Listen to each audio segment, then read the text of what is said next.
강남의 말죽거리가 양재로 변했다면 강북에는 미아리가 있습니다. 뉴타운 신시가지로 변신했어도 미아리 고개는 여전합니다. 말죽거리로 부르던 시절에 양재는 서울 끝이었고 물을 기르러 다녔습니다. 미아리 고개는 경기도 같은 서울 산동네였습니다. 그 미아리에 공동묘지와 화장터가 있었을 때였습니다. 무섭지만 묘지는 그래도 괜찮았습니다. 그보다는 여기저기에 똥을 묻어둔 웅덩이가 많아 정말 살기 힘든 곳이었습니다. 동네 사람들이 그 웅덩이를 똥밭이라고 불렀습니다. 그때는 어린이 놀이터나 공원이 없었습니다. 아이들은 공터나 골목길에서 뛰어다니며 놀았습니다. 그러다가 똥밭에 빠지곤 했습니다. 오줌통이란 별명을 가진 아이가 있었습니다. 술래가 잡으러 다니는 다방구 놀이하다가 그만 똥밭에 빠졌습니다. 순식간에 가슴까지 잠겼어요. 놀란 친구들은 발만 동동 구르며 안절부절 못했습니다. 어디선가 어머니가 달려오셨습니다. 똥밭 아래 옹달샘에 물을 기르러 오셨다가 안 것입니다.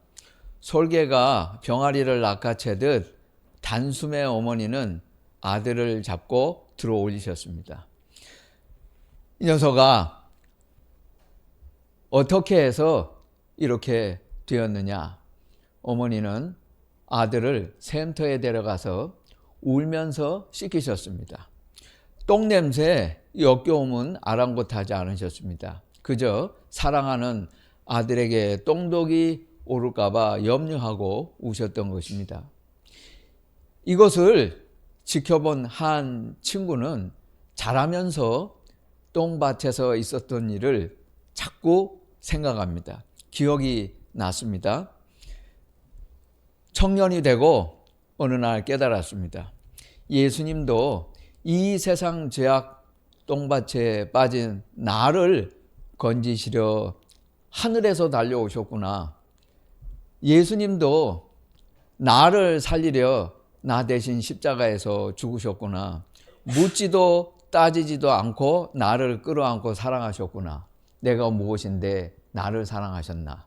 감동이 밀려왔습니다. 결심을 하고 신학교에 입학을 했어요. 졸업을 하고 목사가 되었습니다. 목회를 훌륭하게 했습니다. 자양동에 동성교회를 섬기시는 안두익 목사님입니다. 믿음은 빨간 밑줄 치고 성경 공부 많이 한다고 생기지 않습니다. 꼬박꼬박 영성일기 쓴다고 해서 생기지 않아요. 제자 훈련한다고 생기지 않습니다. 1:1 양육훈련 프로그램 수료증 받는다고 생기지 않아요. 믿음은 본래 똥밭에서 생겨요. 그러니까 믿음이 없는 사람, 믿음이 약해진 사람, 믿음이 없을 때는 한 번씩 똥밭에 빠뜨려야 돼. 그러면 그 속에서 하나님의 은혜를 알고 믿음이 더 좋아질 수 있습니다. 믿음은 본래 그런 데서 생겨납니다. 평신도가법은 가장 까다로운 교회 교인 1순위, 2순위가 있습니다.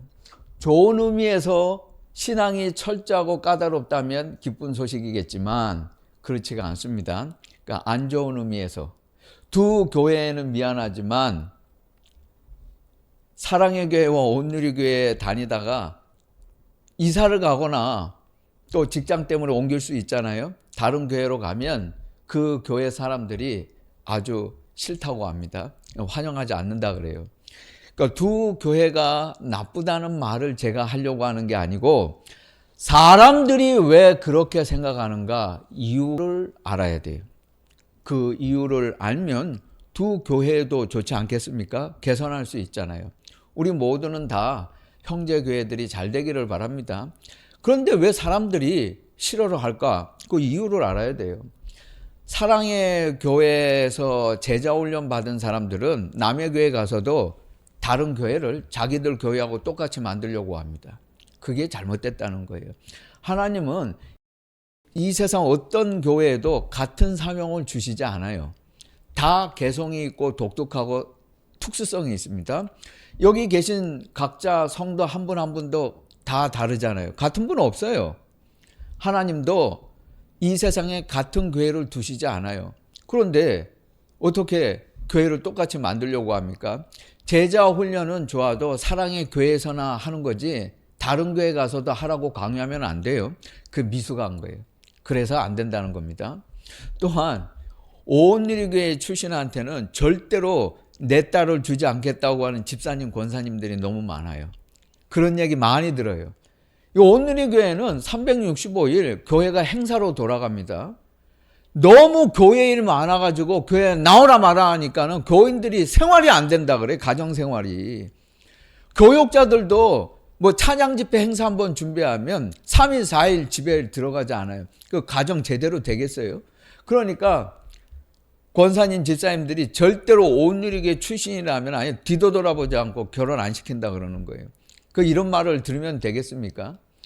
오스왈드 챔버스가 그리스도인의 사명을 정확하게 묵상을 했습니다. 하나님의 부르심은 봉사를 위한 부르심이 아니다. 주님을 위해 어떤 일을 하는가가 아니고 주님께 어떤 사람이 되어 있는가가 봉사다. 예수께 헌신하는 사람은 아주 적다. 많은 사람이 예수가 아닌 교회의 명분과 사역과 일에만 헌신한다. 이거 정확한 말이에요. 예수님께 헌신하는 것하고 내가 교회 가서 일하는 것하고 그건 같은 게 아닙니다. 우리는 예수님께 나를 드리려고 섬기는 거지 교회 일하려고 교회 나오는 거 아니에요. 교회 봉사하려고 나오는 거 아니에요. 제자 훈련하고 1대인 양육 받은 사람이 주일날 예배드리고 나와서 주차장 시비 문제로 이웃 주민들하고 큰 소리 지르고 싸웁니까? 제자 훈련 잘 받으면 그렇게 해요? 연락처도 남기지 않았어요. 교회 주차장에 턱없이 부족하고 북색통이고 주일 아침마다 교회에 오는 사람들 차가 너무 많아서 지역 주민들이 불편하다고 하면 차 가지고 오면 안 돼요. 성숙한 사람들이라면 대중교통 이용해야 되잖아요. 왜 주일날 아침에 차를 다 가져와가지고 주민도 불편하게 만들어요? 그런 예배 하나님 받지 않아요. 남한테 피해주고 불편을 끼치면서 예배 드린다고 합니까? 그런 예배 필요 없어요. 하나님은 그런 예배 받지 않으세요. 1대1 양육 훈련 받으면 이렇게 돼요? 그건 소용없어요. 그러니까 믿음은 그런 거 한다고 생기는 게 아니에요. 성경 교재 펼쳐놓고 빈칸 성경 구절 찾아가지고 몇 장 몇 절 채워 넣는다고 믿음 생기는 게 아니에요. 성경을 가장 많이 공부하지만 성경을 가장 많이 읽지 않는 사람이 신학생입니다. 신학교는 학생들에게 성경에 올인할 수 있도록 성경을 파고들 시간을 주지 않습니다. 월요일부터 토요일까지 성경에 대해 남이 쓴 책만 읽게 해요. 신학교 졸업하면 믿음이 더 좋아지는 게 아니고 모든 믿음이 의심으로 변합니다. 이렇게 해서 되겠습니까? 성경을 가장 많이 연구하지만 성경을 가장 많이 읽지 않는 사람이 신학대학교 교수입니다. 신학대학 교수는 성경보다는 성경에 대해서 남이 논쟁하는 책만 씁니다. 이거 진짜야 가짜야 그것만 연구해요. 오죽하면 유명한 성교학 교과서에 이런 말이 있습니다. 신학대학 교수 출신이나 철학 박사는 절대로 담임 목사로 세우지 마라. 멀쩡한 교회도 신학대학 교수였다가 담임 목사로 부르면 교회를 말아먹어요. 이상해. 교회를 죽게 만들어. 이게 되겠어요? 그래서 안 된다는 거예요. 왜 신학교 교수면 믿음이 더 좋아야 되는데 그렇지 않을까? 그거 연구 대상입니다. 신학대학 교수는 성경 안 읽어요. 신학대학 교수가 믿음이 없습니다.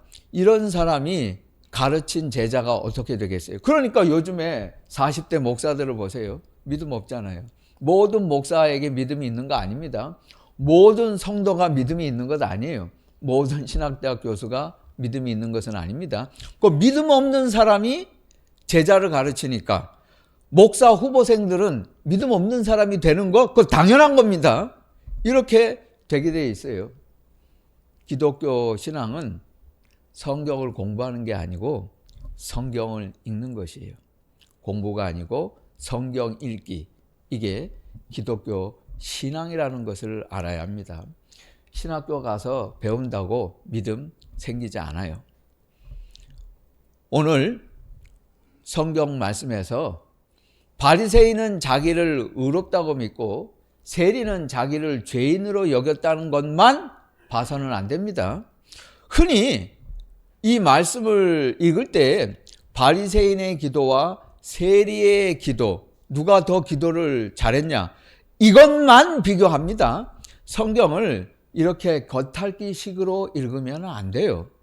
바리새인은 응답받지 못했고 세리는 응답을 받았다는 것만 알고 끝내면 안 됩니다. 왜 바리새인은 다른 사람을 무시했고 세리는 그렇지 않았느냐?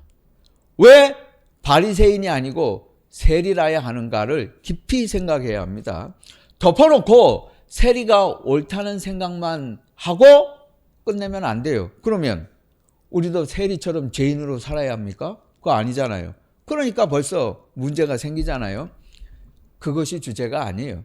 이 말씀을 깊이 잘 생각하고 읽어야 합니다. 바리새인은 성경을 공부만 하는 사람입니다. 세리는 성경을 제대로 읽는 사람이에요. 말씀을 듣는 사람입니다. 성경 공부는 성경책을 대상으로 놓고 연구하는 거예요. 성경은 객관적인 연구 대상일 뿐입니다. 사람들이 성경에 대해 뭐라고 했나를 주로 생각해요. 바리새인들의 주특기입니다. 하나님께서 바리새인들에게, 이스라엘에게 말씀을 주셨어요. 그런데 그들은 말씀으로 부족하다고 생각해서 더 많은 해설서를 만들어 놓았어요.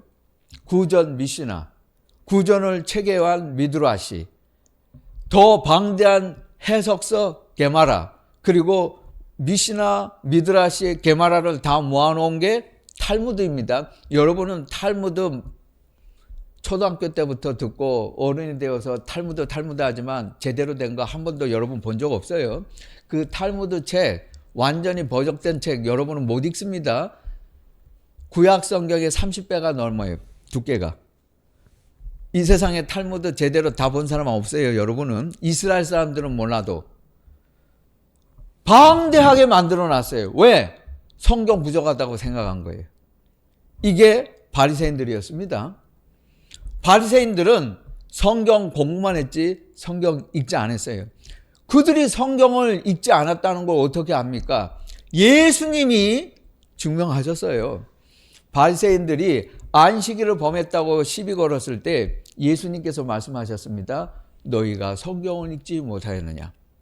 바리새인들이 이혼할 수 있느냐고 시험했을 때 예수님께서 말씀하셨습니다. 너희가 성경을 읽지 못하였느냐?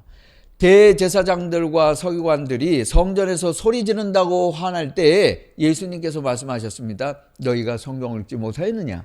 예수님이 포도원 주인의 아들을 죽인 농부들의 비유를 말씀하셨습니다.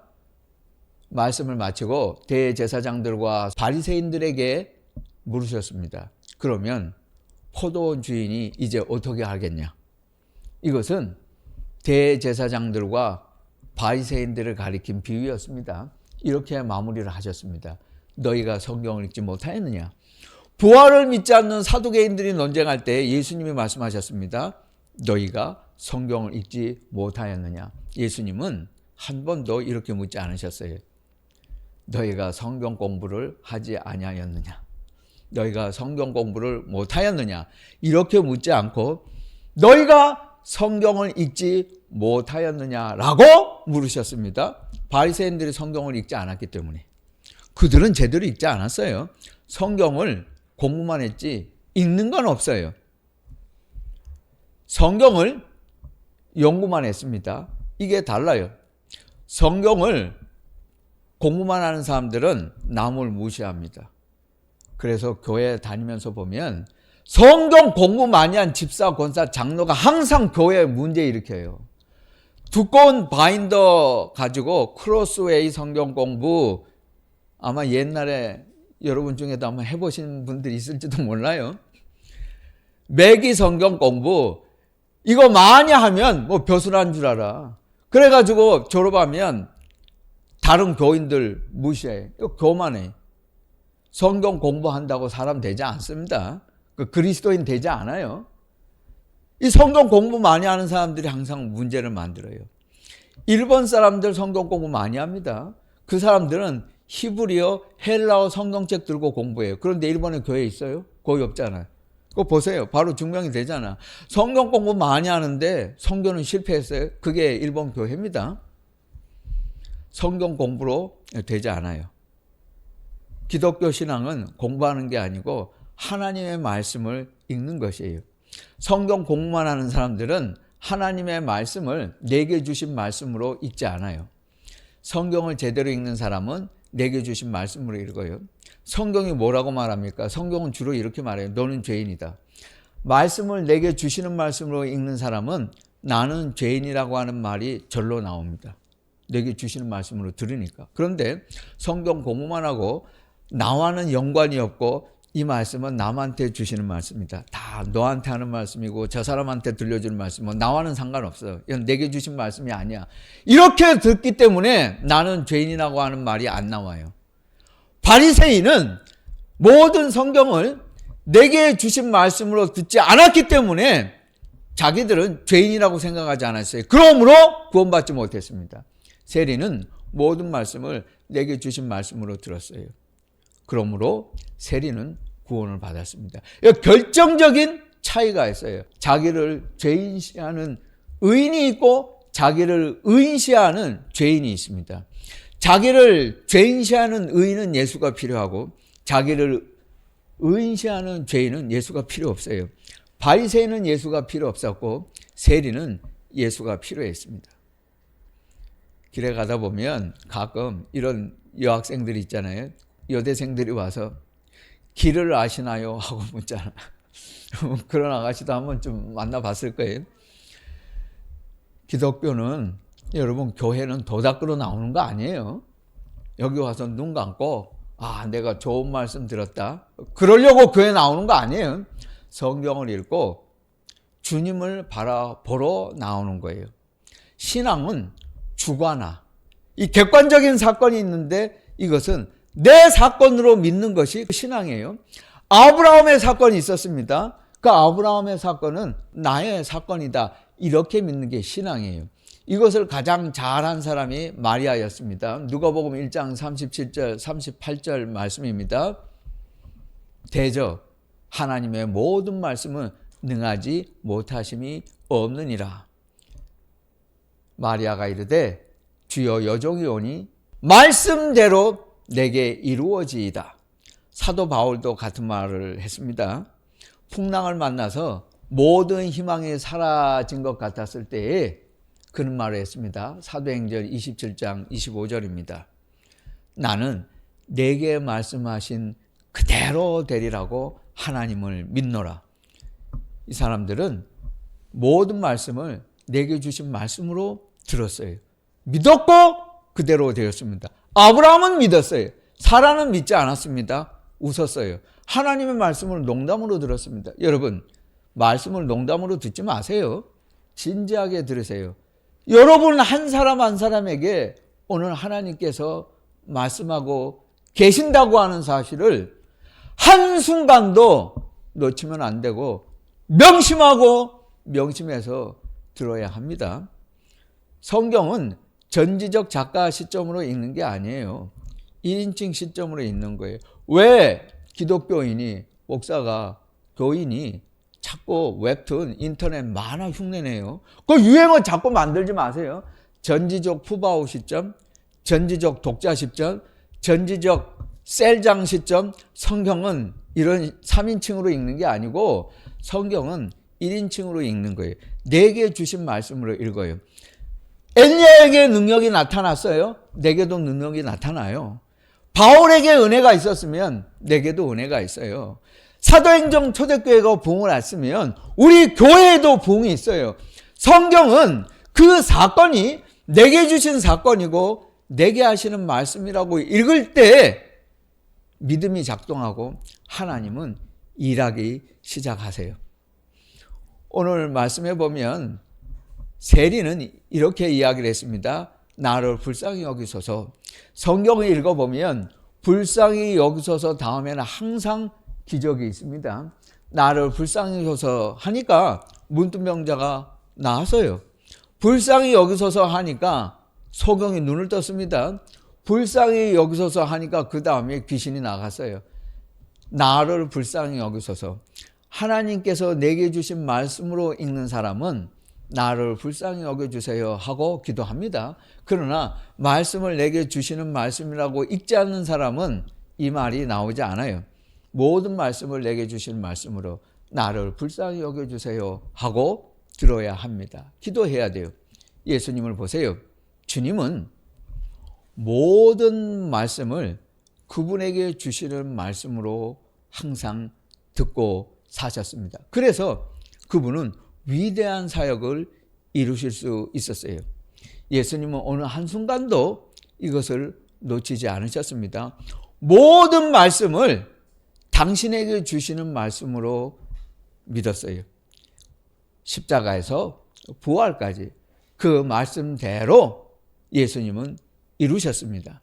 여러분, 모든 말씀은 나를 향해서 주시는 말씀입니다. 이것을 내가 얼마나 절감을 하십니까? 얼마나 이 말씀을 내게 주시는 말씀이라고 믿고 있습니까? 모든 말씀이 나를 향해서 오고 있어요. 믿음은 이것을 믿을 때 바로 생기는 것입니다. 우리가 명심해야 합니다. 하나님의 말씀 한 절 한 절을 내가 한 발자국 한 발자국 따라가다 보면 세월이 지나고 시간이 지났을 때 뒤돌아보세요. 어느 사이인가 내가 변해 있다는 것을 깨닫게 됩니다. 말씀을 통해서 믿음이 생기는 것이에요. 공부 많이 한다고 연구한다고 되는 게 아니에요. 하나님의 말씀 앞에 나를 드려야 돼요. 예수께 헌신하는 것은 하나님의 말씀에 내가 승부를 거는 거예요. 그 말씀을 믿고 그 말씀으로 살아갈 때 거기에 생명도 있고 행복도 있어요. 거기에 인생을 살아가는 의미도 있고 우리의 기도의 응답도 있습니다. 그러나 그 말씀이 언제까지 내 사건이 아닐 때 나와는 아무런 상관이 없습니다. 그 어떤 믿음의 일도 나와는 무관해요. 여러분, 강 건너에 지금 불이 났어요. 구경만 하고 있는 사람은 아무 소용없습니다. 그것이 내 사건이라면, 그것이 나의 일이 된다 그러면 가만히 있을 수는 없어요. 무언가를 해야 할 것입니다. 그러므로 우리가 성경을 읽을 때 그 말씀이 내게 도전하는 말씀이라면 우리는 가만히 있질 않습니다. 믿음의 열정은 여기서 생겨나는 것입니다.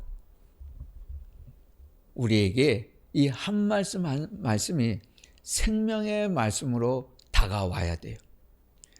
말씀을 가볍게 생각하지 마세요. 말씀을 속단하지 마세요. 이 말씀 앞에 여러분 자신을 드리세요. 기독교 신앙은 단순히 말씀을 연구하는 게 아니에요. 이스라엘 역사를 열거해봐야 크게 도움되지 않습니다. 요한복음은, 요한계시록은 요한이 쓴 것이 아니다. 두 사람은 다른 사람이다. 창세기는 네 사람이 썼다.